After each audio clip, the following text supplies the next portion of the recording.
overnight she went from somebody, I don't know if she even had an acting credit. She might have had one or two, but I don't think she did, if I remember correctly. But she didn't have an, if anything, she had a couple, but she went from being in the back of the line, nobody knew who she was, to the front of the line.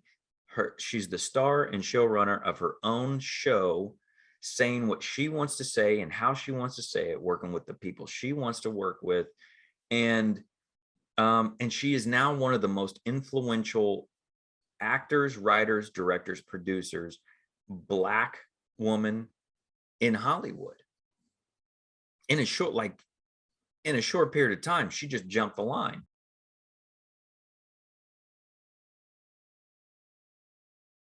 If we're going to complain about stuff, like you can either complain about it or you can do something about it. And so people, well, Brent, I'm not a writer, I'm not a director. Okay.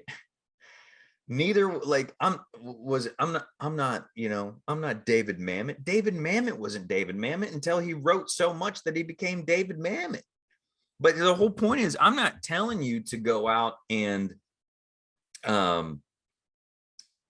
like, I'm not expecting it to be the best thing. And that's why I use the Issa Rae, is because she didn't wait to go, well, I don't have the best DP, I don't have the best editor, I don't have the best sound person, so until I get that, I'm not going to do anything. She said, I got something to say, I'm going to do the best I can with what I got, but what I'm going to make clear is my voice, right? And if you go back and watch her web series, which you should, you can clearly hear her voice that sounds almost exactly like Insecure.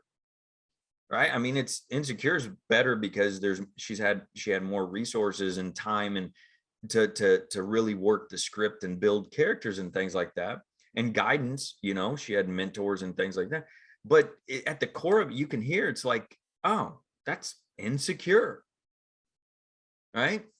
So, so talking to this actor yesterday is like, well, you know, I really feel like I'm a goofy guy, but my body, I'm just like, he's pretty built, because he works out, takes care of himself. But he's like, you know, I tried being the goofy, you know, but people were like, no, like a nerdy guy wouldn't be that jacked and everything. And I'm just like, the industry doesn't know what it's talking about. Like, until somebody comes along and does it, they're gonna play it safe in their area for whatever reasons. But it's like, why don't you find that character and show them what that character looks like? Does it, like, it can't just be the jacked guy and the nerdy tech guy who, you know, is scrawny and everything else. Your character's in there, your guy's in there someplace because you exist, because it's in you. You just have to find it. So I said, hey, look, every day, make a commitment to picking up a script, whether it's something you write or maybe it's just an old audition that you have. Pick it up and approach it from that character. And if you do that every day, very soon you're going to find that perfect hybrid of the muscular workout guy, fitness guy, and the nerdy guy. And it's going to just click, because it's going to click in alignment with who you truly are. And it's going to be so effortless. And no matter what role you approach, it's going to work. And people are like, it shouldn't work, but it works, like, because it's your authenticity. But sitting there and going, well, I'm going to wait for the industry to figure it out. I mean, it's to me, it's worse than playing the lotto. You know, at least the lottery, you have there's only so many numbers you can choose from, and so many mixtures of those numbers. But with our industry, it's a moving target that is moving on multiple axes all at one time, trying to hit a bullseye. And I'm not saying it can't be done. Clearly it can be done. A lot of people have done it. But it's like, if you really enjoy working, if you enjoy creating, why aren't you creating? Oh, because there's so much work that goes into it. And I said, it's like, if I told you, if you just film something, even like a 2-minute, 3-minute thing every day for the next year, and put it on social media, if you put it on Facebook, if you put it on YouTube, if you did that every day for 1 year, I guarantee you at the end of the year, you'll have your own series, and it won't just be like a series that they book you on. It'll be the series that any series that you want to create, a development deal or something like that. Would you do it? And if the answer is yes, then you should be doing it, because that right there is what got a Issa Rae and Frankie. I can't think of her name, it's driving me nuts. But all these people that from the back of the line to the front of the line overnight. They didn't work this. I'm gonna, because you're just part of the noise. Like Arnold Schwarzenegger talks about in his book, and he said, you know, he learned at some point that if you want to stand out from the crowd, when the crowd turns right, you just keep walking straight, and by osmosis, you're gonna stick out. And like people told him, listen to his story. People told him the same thing. Oh, you're the muscular guy. You can't do that. You can't do that. He's like, what? Like, who are you to tell me I can't? So he went out and started doing it. You know, the Rock is another person. You know, he is the highest paid actor in Hollywood.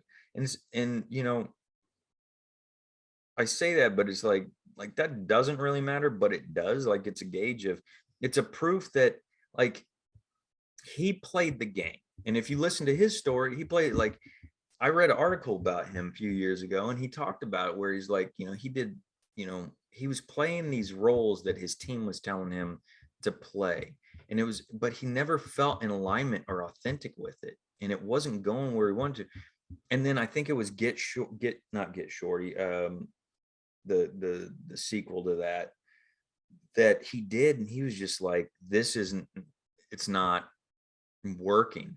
And so he was bold enough to fire his entire team and then go around, say the industry, and go, this is what I want to do.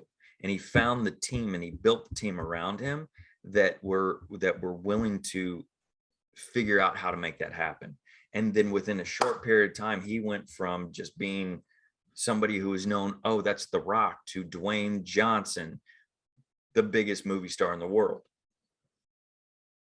Kevin Hart, same thing. Like he did it through stand-up, and through the stand-up, he could say what he wanted to say, how he wanted to say it. And then he just kept building the audience to then where he went from, if you watch his career, you can see him.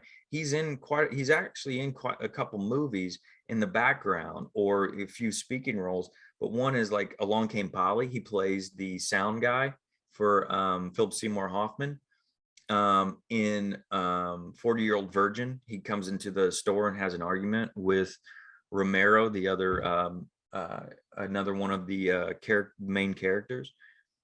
But he was just another, like, you go back now and go, oh shit, that's Kevin Hart. But at the time you weren't going, that guy's brilliant. Like he had to break through the noise by stepping over here, doing his own thing for them to go, oh, look at this guy over here. But that came from him having to put in the work of creating his own opportunities. So it doesn't have to be, you don't have to be the best writer. You don't have to be the best director. Like it doesn't have to be the best, but just getting your voice out there, just saying, you know, showing people what you can do.